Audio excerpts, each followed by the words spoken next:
everyone. You okay if we start? Welcome to this session. What we want to do a little bit is kind of flip the perspective a bit and pull back the curtain a little bit on how funders think, what they're looking for, and how public interest journalism organizations, especially young independent ventures, can set themselves up for long-term success. We know we're kind of in a contentious area, journalism, how it's funded, sometimes not such happy bedfellows. So what we're trying to do is look at it from the other perspective. I've got three great people on the panel with me, all of whom have an extraordinary and deep commitment to the field and a lot of experience, and really understand how to strengthen journalism through smart, sustainable funding. So first of all, I'd like to ask them to introduce themselves. Kathy? Good afternoon, everyone. My name is Kathy Im, and I'm the Director of Journalism and Media at the MacArthur Foundation in Chicago. Martin? And I'm Martin. I'm running Media Forward Fund in Berlin. And my name is Rozycka-Iwan, and I'm Chief Investment Officer at Media Development Investment Fund. Okay, so and each represents funds with different perspectives, different priorities, coming at this from a slightly different angle. And we will have some time for Q&A at the end, so just so you know.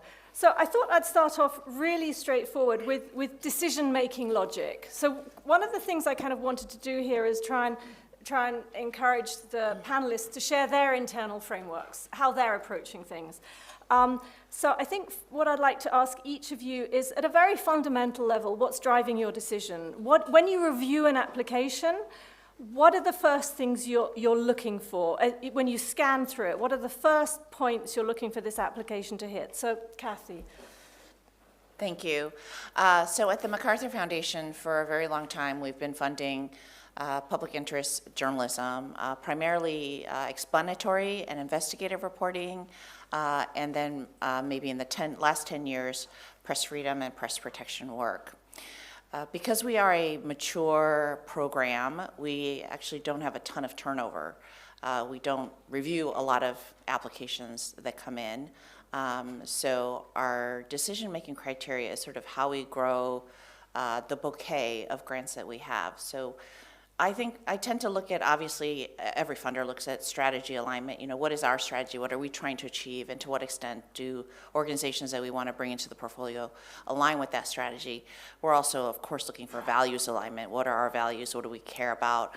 And how do the organizations work and live and behave in the world? And do they align with our values? But more than that, I think we're looking at, when I say a bouquet of organizations, you know, we have a set of established groups that are anchors in our portfolio. Then we have organizations that may be sort of not as established, not as legacy in public interest media, but are kind of in the middle of their lifespans, trying to do different things, trying to grow, move into different areas. And then we look at new organizations, baby organizations that have just been formed. And we look at those three kinds of organizations and how they fit into our portfolio and what we're trying to achieve. And we're really hoping that each one offers an exemplar, you know, in the stages that they're in. So, you know, the most experienced are exemplars among those experienced groups. The sort of ones in the middle are the exemplars in that group, and the ones that are new are also exemplars. So that's kind of how we think about building our portfolio. Thank you. Now, Martin, you've started your fund really recently, and you have quite a different philosophy. So explain to us basically your logic. You have a very specific set of criteria you're looking for. Well, we have 5 criteria, and one of them, this is the first we look at, is the quality of the journalism. So we fund real news organizations, so real journalism. So we look at the quality first. But that's the first step. Then we see, is there a user need? Does the news organization really provide something users themselves need, or is it just an idea that journalists had? So is there a product market fit, basically? We want to see revenues. And then based on that, we want to help these news organizations to diversify their revenue streams so that they are more sustainable when our funding runs out. Right. So you're looking particularly at the kind of the balance in the revenue streams or the potential to grow other revenue streams. Does that apply to you, Joanna? Where are you?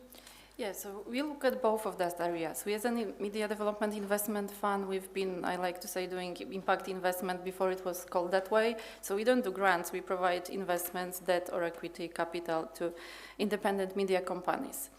So what we look at, we first look similar at mission fit, so values alignment, we look at the product, quality of journalism, its independence and the impact it has on societies.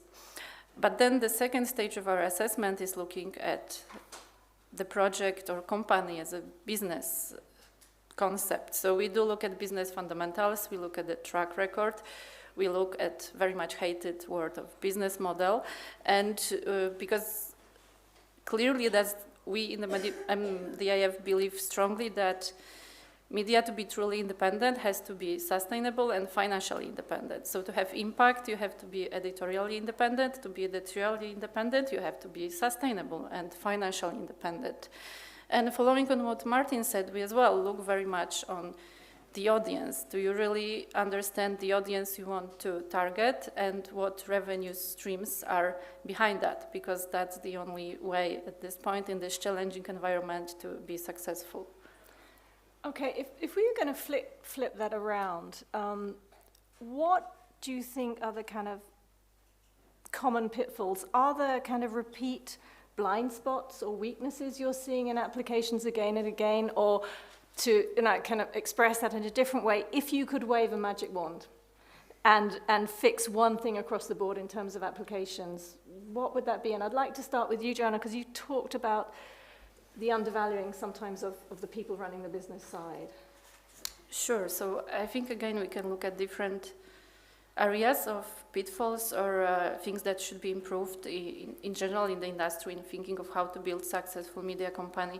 But I would like maybe to start from this magic wand and your question. I really think it was very important to wipe out this negativity or even detest around business model, profitability, sustainability concept, because that's the key of any successful application for funding. I mean, and business model is not a crazy concept of the funders. I mean, it's the thing that you have to focus on with same focus as you put to editorial side, if not a bigger one, to bring success to your company. Basically, you have to own it. This is not done for the purpose of just getting funding. It's something you have to own as media organization, and that's the only way to convince funders as well to support you.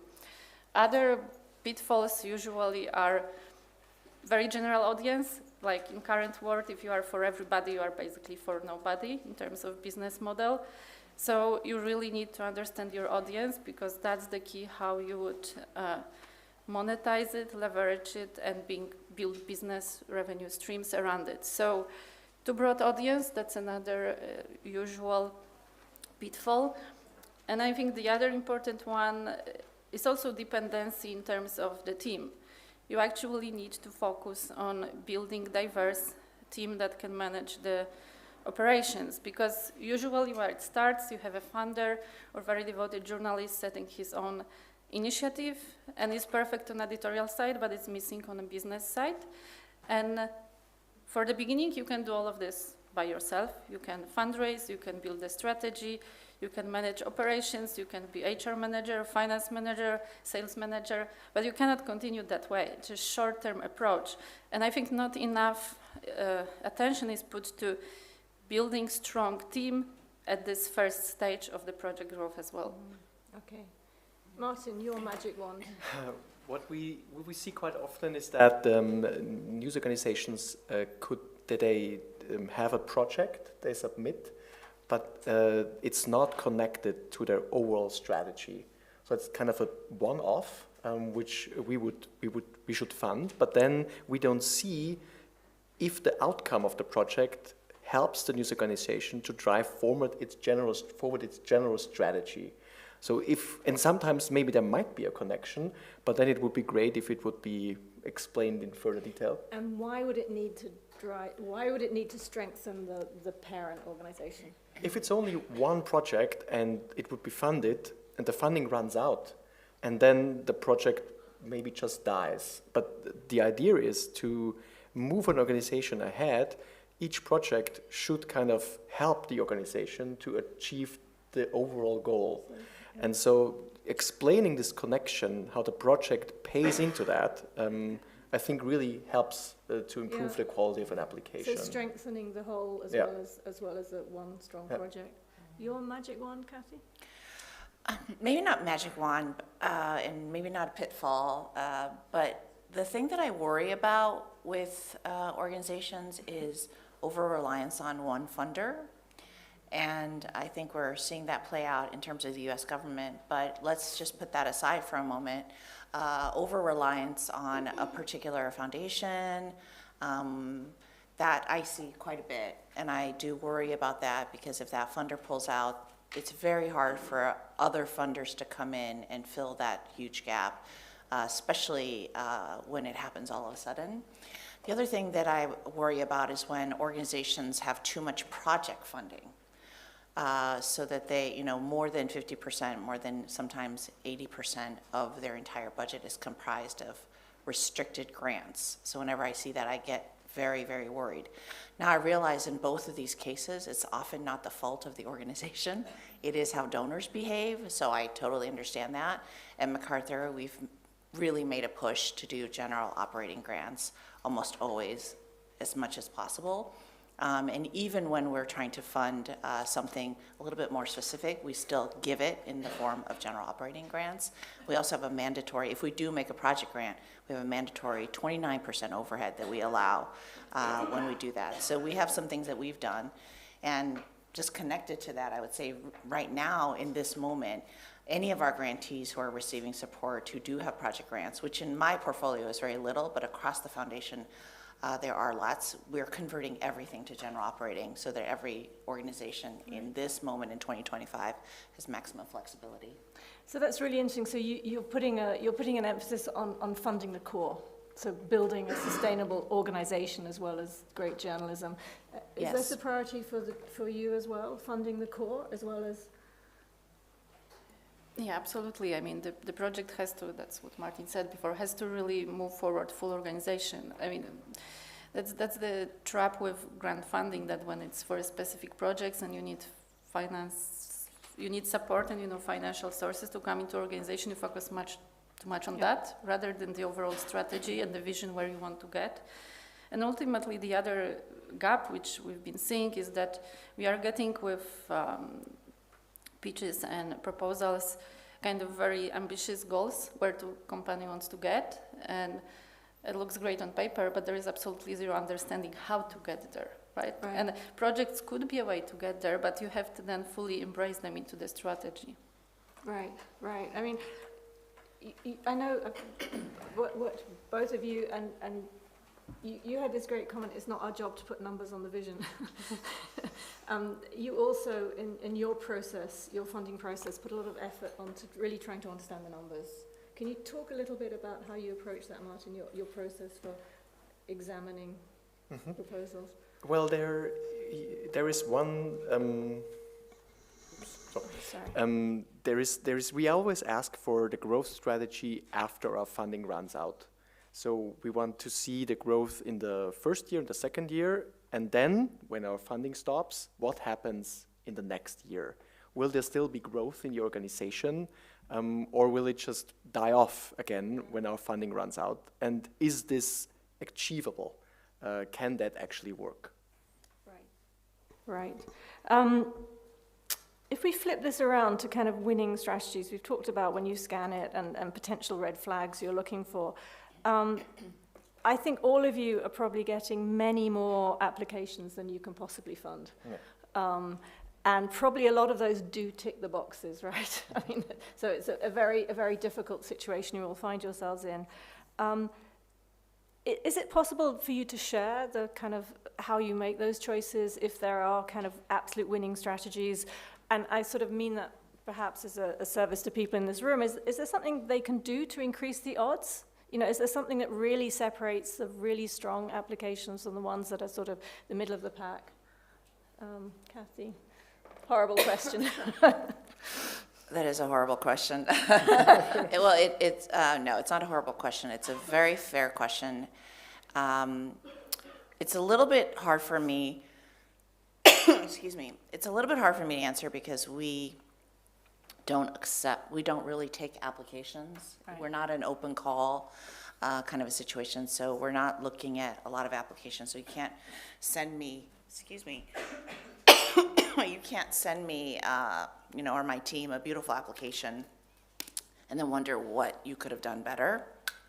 But as I said earlier, we're looking for the organization and where they sit within the ecosystem and kind of your unique contribution in this moment, in the field, in the thing that you do.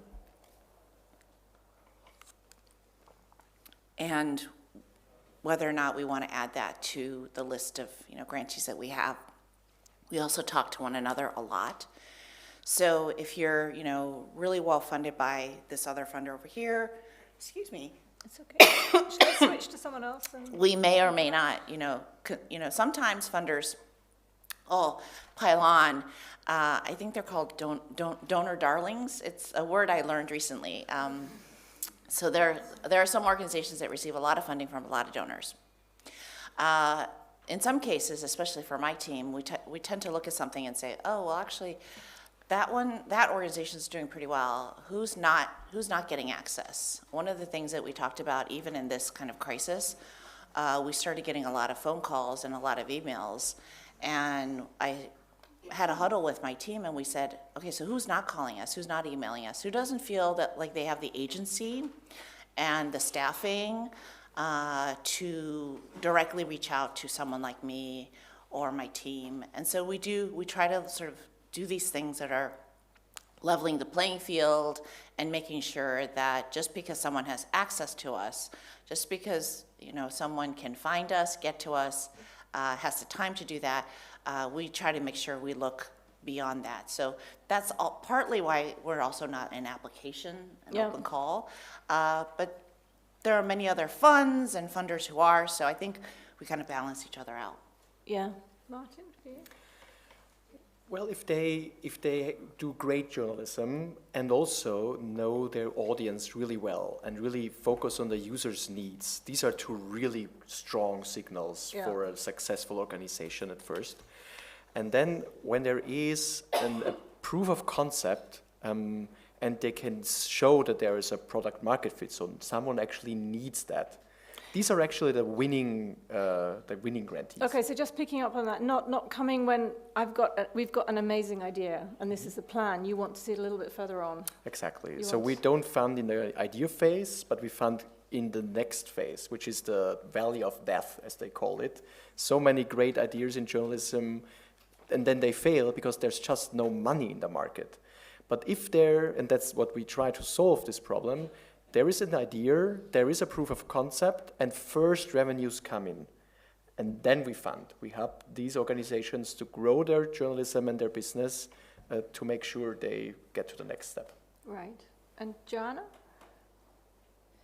Yeah, usually we would look at basic product, market, team, and obviously I thought we would be saying the most business model here, but it seems audience is actually the key word. So that's obvious that you have to understand your audience, and there has to be a logical connection between financial numbers you are showing and then who is your audience and how you leverage that, how you monetize it.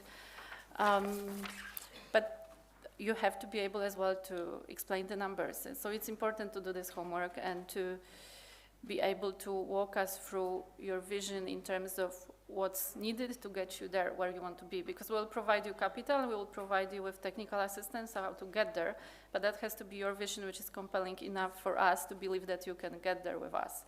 And that's, I guess, the winning applications, if we call it, or final investments. And Kathy, you mentioned the climate right now.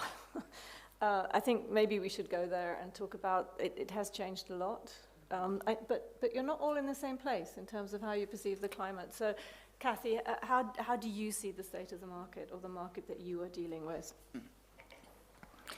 I would say, to the first question, we look for strategy alignment, we look for values alignment, all of that, and that's still true. But at this moment, we are thinking about the crisis and the urgency, and we're working really hard with other funders to figure out who needs support immediately, what type of support do they need, who can downsize but survive, who will not survive, who is really in need of a lifeline. So we're having those conversations very actively among funders and trying to be responsible. We cannot fill the gap, but we can certainly try to do our best to show up for the field and encourage collaboration and coordination, mergers when necessary.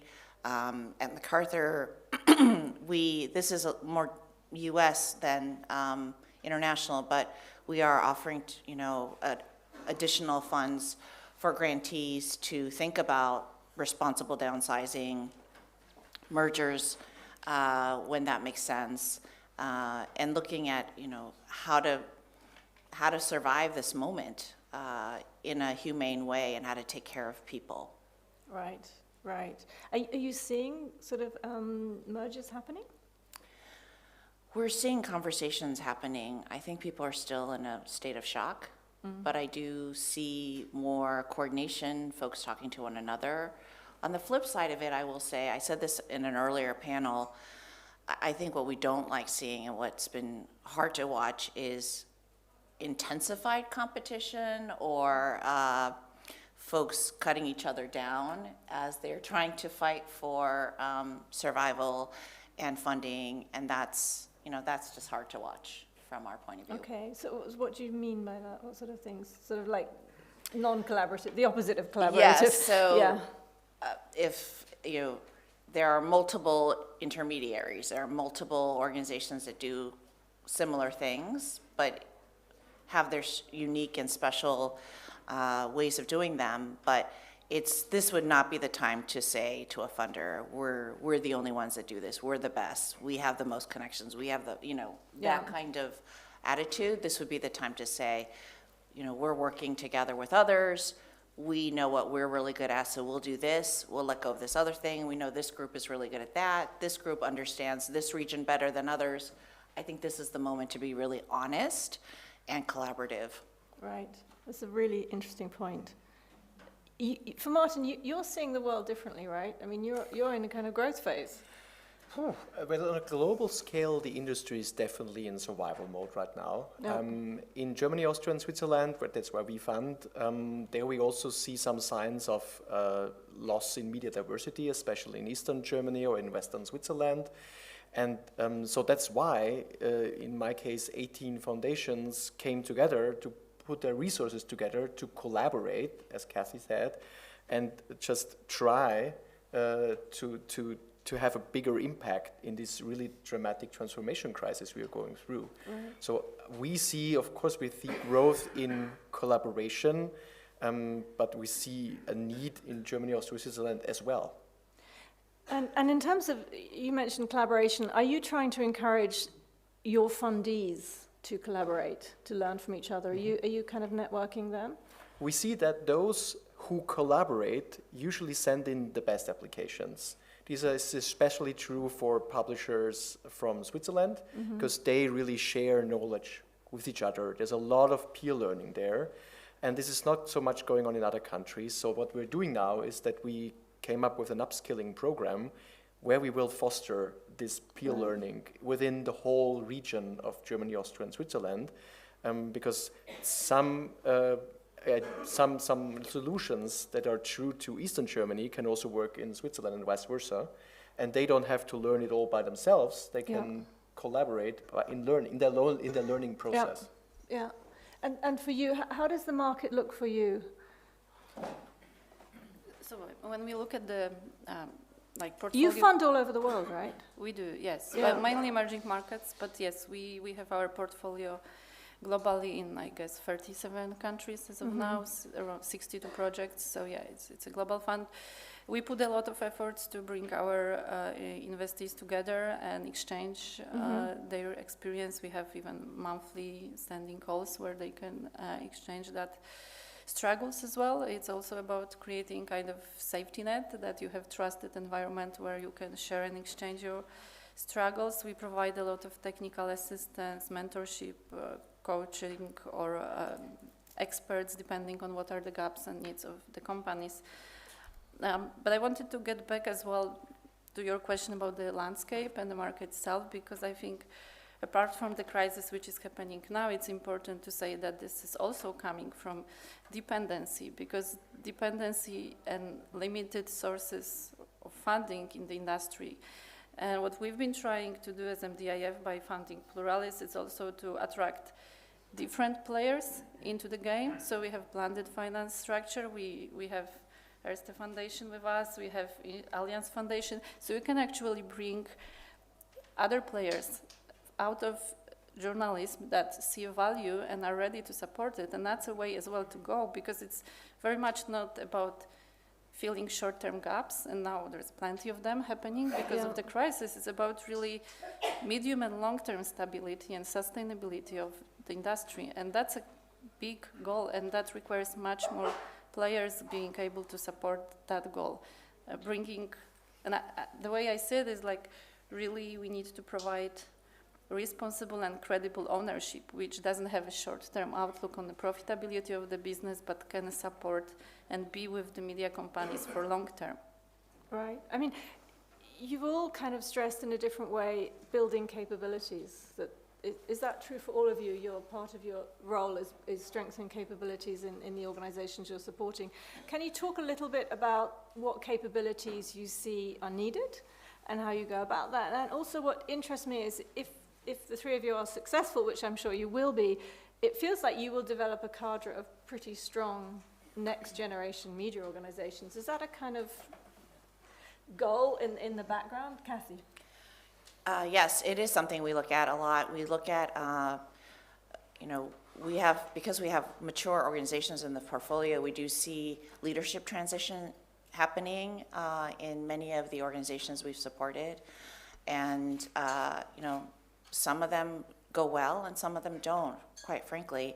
That has a lot to do with the boards and how prepared the boards are to support a new leader. We had a significant number of new CEOs in the last, I would say, 3 to 5 years, kind of new first-time CEOs come into positions.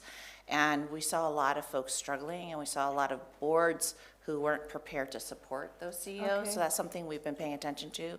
And we offer organizations and leaders, if they want to send their CEOs to leadership programs of their choosing. We don't make anyone go to anything. Right. We let them choose, but if they need additional support that they don't have the money set aside in their own budgets, we do provide support for that. We find that legal is the other thing, especially now. Oh. It was before too, but now legal assistance, legal advice, knowing that you need that, whether it's just for operational aspects or the current moment and assessing your risk. So we do offer legal assistance. There are a bunch of funders who are also getting together and hoping to strengthen the availability of legal assistance for the field. But as individual grantees require and request that additional help, we try to match them up with legal resources. And then we don't offer fundraising training per se or anything like that, but we do offer briefings. We'll use our reputational power for our grantees to host briefings for them. We had one, yesterday here for a grantee. We do that in lots of different settings. We try to help use our reputation and our convening power to help grantees attract other donors. Right, and you also offer a lot of support. And actually, follow-up question to be answered at the same time. Is that also maybe one of your background criteria? Is this applicant open to perhaps coaching or capability development? And sharing their skills Sharing. as well. Yeah, okay. Definitely. Well, you said one of the goals is, of course, to have strong media organizations and more after that than now. That's, of course, one of the goals, but it would be really terrible if we created winners and losers, the ones who get the money and those who don't. So we see it as really important that they share their skills, that those who can... So with the wider community, not with the just wider, inside your community exactly. of grantees, okay. It has to be for the whole industry. It's a service for the whole industry. They get additional funding so they can make these experiences and these learning experiences and then share it with the community, with the media organizations elsewhere, so that they all profit from that work. And so we document the learnings and make them available to all the others. And that's also one of the reasons why we have this upskilling program, where it's peer learning. They teach it not only to other grantees, but to just anyone else. And how do non-grantees get access to this learning? Can they contact the fund, or how does that work? Well, we are not even 1 year old, so we haven't done that much of it yet. But the plan is those who go through our application process and those where we see that at some point there will be, in the moment where they are fundable, we will invite them to become part of this community, to bring them to the next step. Okay.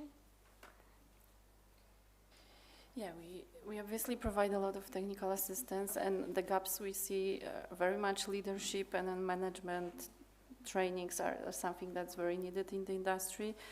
As well, we have very wide portfolio, so we have a lot of still legacy media going through digital transition. So, I mean, digital expertise, it's also something which we work on a lot. Subscription strategy, developing, supporting revenue streams, that's a lot something we provide mentors that are specialists in this specific field, and they mentor our companies. Our portfolio is, I mean, very wide in terms of early startups to extremely successful big media groups, right? So we as well use this experience and successful stories to teach others how you can achieve those goals. And again, this peer training is happening all the time. So that's what we do there as well. Yeah.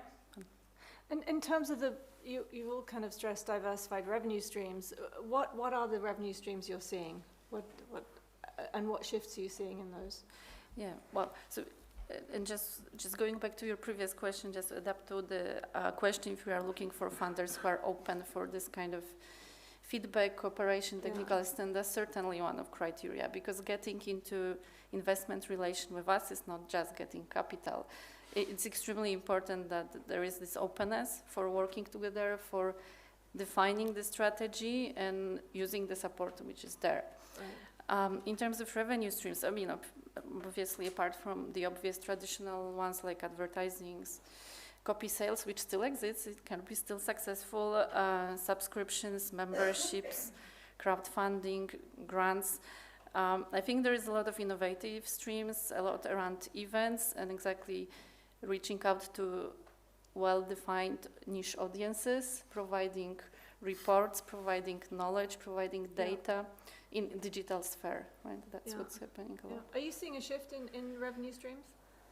Slowly, but it's still advertising is highly, dependent revenue stream. Martin? Well, it's definitely shifting away from print. Yeah. And we also see, I think you once called it the magic triangle of newsletters, events, and podcasts. And we see that also now happening on the local level, in hyperlocal and in niche topics even. So this is really interesting, and this could be potential for growth. Okay. And for you, Nothing to add. Nothing to add. The same. So there's the shift is the same. Do you think there's one aspect that grantees perhaps misunderstand about funders when they approach funders? You wish that they could kind of that they're getting wrong, something you really wish they could perhaps understand? Yes. And this is really very true, and probably only true for private foundations, but I would say the funding community, journalism funding community is fairly small, and we do talk to each other. One of the things we talked about in preparing for this panel, I was reminded that every once in a while we'll get someone who will tell us that they're being funded by or will be funded by so-and-so and so-and-so, and this is how they're going to put their budget together. And it's very easy for me to pick up the phone and call those funders and find out if that's the case. I've also had a situation where someone put our name, they were maybe had submitted something, or we were in conversation and the organization told a different funder, oh, MacArthur's already in, see, they're in my budget for $500,000. And we were nowhere near doing that, or we weren't planning to do it at all. So I think sometimes in the rush to, again, because you're trying to get support, because grantees are trying to build that budget, sometimes folks might misrepresent where they're truly at, and I think that's just a fatal flaw. You do not want to exaggerate or misrepresent where you are. And in fact, I think most of us donors prefer it when you tell us we're really struggling. We've had one conversation with someone, it's not going very far. What do you think that is about? Can you help us? We'd much rather have that conversation than someone say, oh yeah, we talked to so-and-so and it's far along, and then for me to find out that that's not the case. And that happens a little bit more often than probably should happen. Mm-hmm. And I guess that kind of affects the relationship going forward, right? It's a kind of course, yeah, it affects your trust, yeah, and integrity, how you think about the integrity of the organization, the people there, so it's something. yeah. I'm sure no one in this room does that, but it's something that I would strongly encourage you to avoid. Joanna, common misunderstanding or something you wish people would understand? Well, I think perfection or painting the picture exactly is the other area. We much more prefer to see realistic goals that we believe you can achieve than overly ambitious goals that you will never convince us are realistic. So actually doing this homework and proposing something which may seem less ambitious, it's more ambitious than going really out of the scale. And similarly, knowing your gaps, exactly where you are struggling, is key, because then we know how we can help you and we know if it's manageable to bridge that gap that you may have in different areas, then if you are trying to convince us that you don't have answers actually to all questions, and then after the investment it proves exactly the opposite. So be vocal about what you don't know and what you need supported. Well, sometimes we see the misconception that once the money is in, it will always come. It will always be there. And then you put it on the budget, you have your business as usual, and at some point the funding will stop and will not be renewed, and then you sit there with the costs.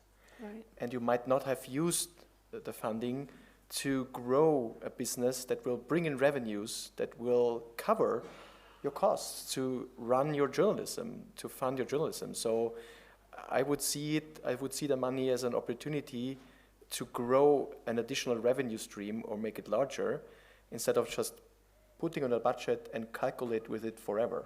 Right. So so essentially, the dependency relationship is really important that doesn't develop. It will end at some point. Yeah. Is that so? You're also trying to avoid a dependency situation? Yes, absolutely. I mean, we're patient capital, but of course we are investment fund. Yes, there is always expectation that at the point when you reach sustainability or the environment will change to more positive one. It depends for us because we work in so many different markets. But if our intervention, assistance, or capital is not needed, then obviously we would like to exit so we can support others who need it more. So understanding that this is, as well, time-defined is extremely important. I mean, a difficult question, but would there be things where you would just fund because this has to be funded, this needs to be funded, or even if it's not going to end up in a sustainable place? Difficult question, I know. I think it's context specific, and maybe it's not as relevant for news producing organizations, and maybe more relevant when we fund an intermediary or some kind of project. So that's kind of hard to say, and it's hard to generalize about a question like that. Yeah, sure. I want to leave some time for questions, so I just would like to close off with one question to each of you, which is, for everyone in this room who's trying to build something new or find their first grant, what's the one piece of advice you'd like to give to them, Joanna? Well, it's, I guess, summary of everything we discussed is do your homework, know your numbers, but also know your gaps and clearly mention them and present them to us.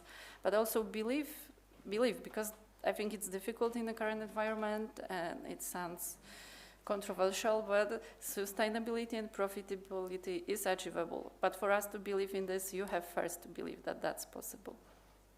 Martin. I would say please do. Please stay in journalism or please start something in journalism, but do it thoughtfully. As you said, like know your numbers and also know your audience. Put a lot of emphasis on who are the people we actually work for and what their needs are. And then maybe not put all the money you have into journalism, but also keep something for the business side. And don't be the editor-in-chief and the CEO at the same time. Maybe hire an operation manager or someone else who can help you out on the business side, right. Because this will help you to become sustainable faster. Right. So this is the point you were making earlier about investing in the team right from the start.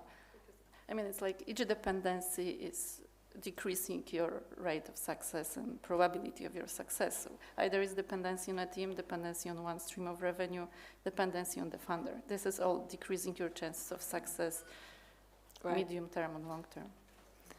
Your one piece?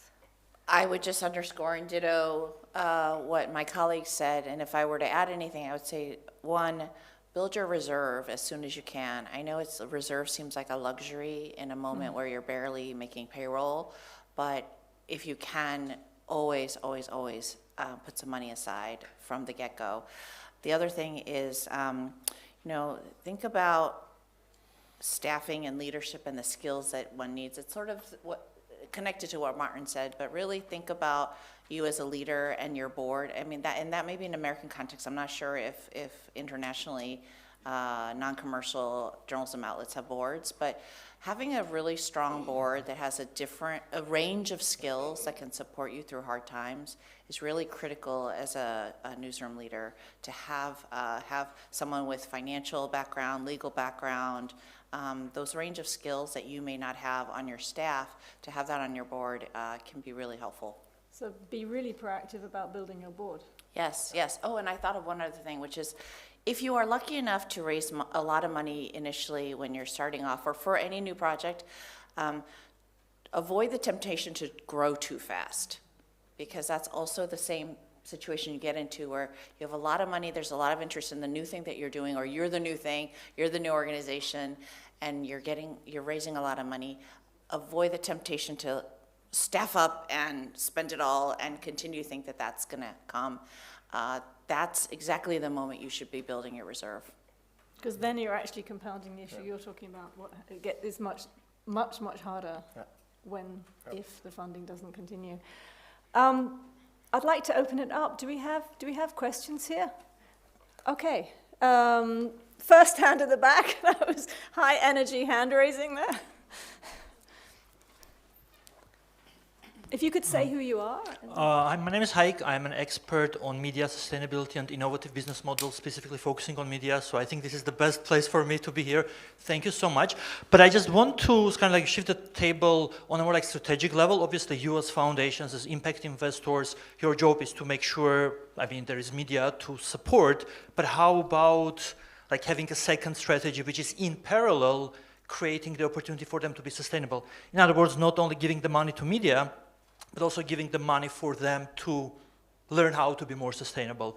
You mentioned a couple of initiatives, obviously the peer sharing and introducing them to other donors, but like again, just do it on a more strategic level. Thank you. Martin. Yeah. Yeah, that's basically the concept of Media Forward Fund. So this is the idea to really give them funding so they have enough runway to create a business model or a revenue stream that's already showing first signs of uptake, but then bring it to a level where they can use the revenues afterwards to finance their core business when we are out there. And so the idea is not only to hand over grants, but also skills to do that. But then it's the organization's job to do it in a way how it works for them and then document it so others can take it from the library and implement it in their own organizations. At least that's what we are trying to do. Yeah, I mean, it's implied as well in every investment we do, but for projects which are before investability, we have amplified programs which are working with like very early stage or struggling projects to see if they can get to investability levels. So in that sense, working even a step before investability. So this is happening, yeah. Federica. Sorry. Did you want to answer? Thank you. I'm Federica Cherubini from the Reuters Institute. I run leadership development programs. It's probably more for Joanna. You mentioned at the beginning, and the panelists stressed the importance of financial sustainability as a way to editorial independence. But you also operate in many emerging markets where the path to sustainability in the most traditional way, whether it's advertising supported or reader revenue supported, not quite there yet or not quite straightforward. What would be your advice for leaders who operate in those markets to get ready or as a mindset to adopt to get as close as possible to sustainability when the market around you is not quite there yet? Well, I think the main advice, and that would be as well how we work with our portfolio companies, and then explore other revenue streams, because you can explore supporting revenue streams which are connected, like events, books publishing became actually very popular recently. But you can also go for something completely different just to support your core operation. And it's happening. We've been supporting coffee shops or restaurants which were funded by the media companies as a way to support their core model. And in the crisis, that's very helpful. At the same time, I think we are actually overestimating the shape of a market. Yes, it's a difficult situation. For example, we recently looked at our portfolio from that size, and we were actually positively surprised how many of them are profitable, even operating on these emerging markets. So just have this in mind. It is actually possible. Yeah. Hello, I'm Sasha from Slovenia. We will celebrate next month's 10th anniversary of a children's online daily media newspaper. And actually we are finding out that we are educating a new generation of media users. And what we are also finding out is that the age groups, let's say from 30 to 50, are also becoming our audience because they trust more to children media than to conventional or traditional media. And yes, we are growing. We would like to receive one day some support to really understand how to go forward. Thank you. Thank you. So what I heard from you was really inspiring and really supportive. Great. And yet we've got a few minutes left. Any more questions? Yeah?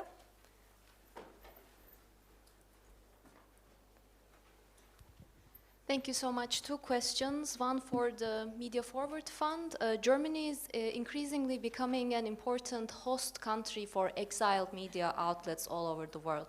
And they are kind of adding to the media diversity of the ecosystem there. Do you have any plans to support them as well in the future? And the second question is to MDIF. Do you consider funding in closed or closing environments where maybe return of investment might be lengthy or path to sustainability might take some time, or there are high risks associated with funding or like investing due to the political turmoil, media capture, or other authoritarian tendencies. Thank you. So for Media Forward Fund, your headquarter has to be registered in Austria, Germany, or Switzerland, and 51% of your revenues have to come from these 3 countries. But our sister is called JX Fund, and Penelope Winterhager, I think, is also here in Perugia, and they focus specifically on funding exile media and journalists in exile who came to Germany or other places. They fund globally. And they are also very targeted to not only supporting with grants, but also psychological support and everything else you need after such an experience. So they are the experts for that, and they are in the same building. So we always refer grantees with this portfolio, with this profile, to them. We as a mission-driven impact investment fund, yes, we always take into account and we are ready to bear political or market risks. That's exactly what's our role. That's how we see that. And that's as well connected with us expecting some return on investment, but we are patient, we can wait, and as well it's concessional, of course, to any commercial returns. That's our mission. But like the bare minimum is we have to safeguard our investment in terms of a legal system, so at least rule of law should exist in the country that we can protect our investment from formal side. That's like the entry point. Okay, and any closing questions? Great. Well, thank you, Kathy, Martin, Joanna. That was, I hope it was valuable. Thank you, Lucy. That's all.